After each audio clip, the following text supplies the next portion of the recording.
Hi everybody. This is Whitney. It's nice to see you. Before I start, I'll just say that I used 5 different articles to compile information for this video. One of them was, well, 2 of them are off of Microsoft's website. One talks about the company's ethics, and the other explains how jobs have been created through Microsoft and its ecosystem. I also used an article from CNN Business about, and it mentioned Microsoft's ethics as well. I also used a lot of information from a CNBC article about Microsoft's opening investments and just kind of a little bit of background about the company as well. I also had to look up what the SEC is, so I used information off of the SEC.gov website, which is the U.S. Securities and Exchange Commission. So yeah, those are all of the articles that I used to compile my information. So let's get started. So I was looking through discussion posts just very briefly before I decided to, or before I started making mine. And from what I can tell so far, I think I'm the only one with a last name that has me focusing on Microsoft and Bill Gates. So this should be interesting. The first part of the prompt says, defend how the leadership of your assigned company approached the concept of being a publicly held company that has an obligation to maximize shareholder wealth. So a lot of this information is from one of those articles that I mentioned. Microsoft waited 11 years before going public, primarily because Bill Gates wanted to have as much control of the company as possible. And at the time, the company was already so profitable that they didn't really need outside money to continue growing. But even before going public, he was already offering stock and selling shares to prospective employees to, quote, entice talent. So on March 13th, 1986, the company went public at an opening price of $21 per share. However, the first trade took place at $25.50 a share, which the Seattle Post-Intelligencer reported at the time was an indication of the fierce demand for the stock.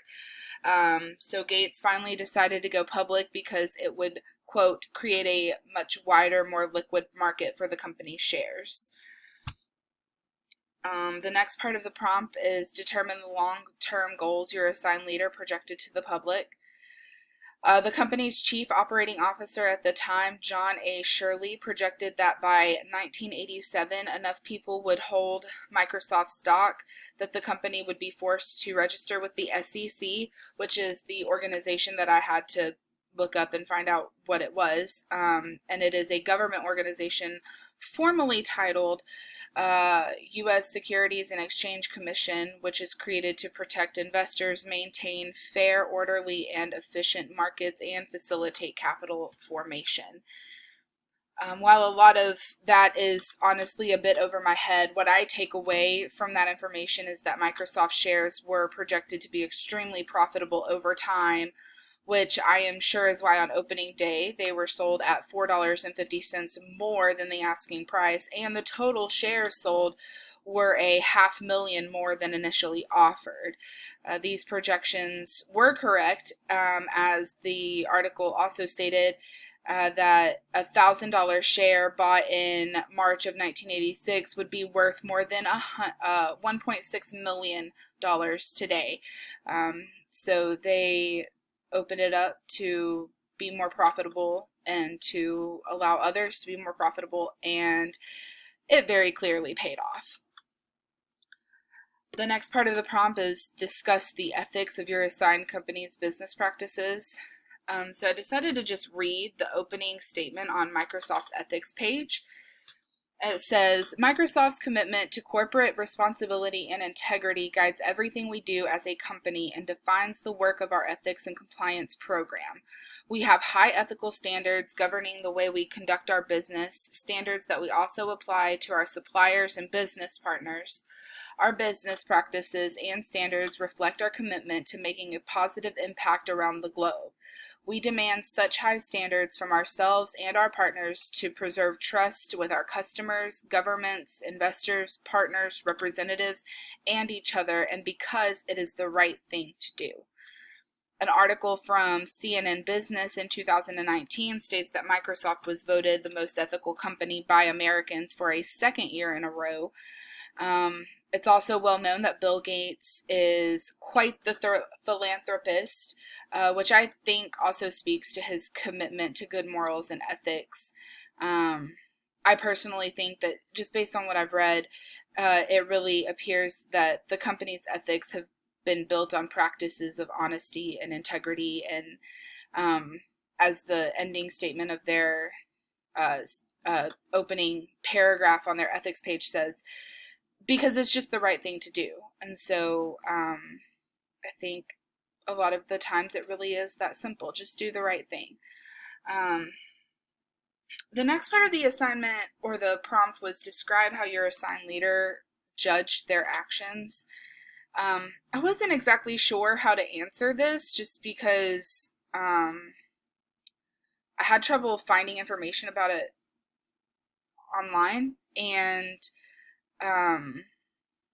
also Bill Gates' actions, from what I can tell, have been largely positive.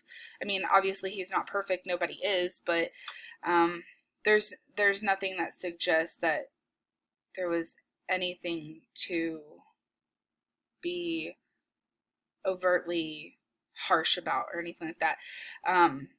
Anything that I've read suggests that he's never felt negatively about his success, and that when he did make mistakes, he always tried to learn from them.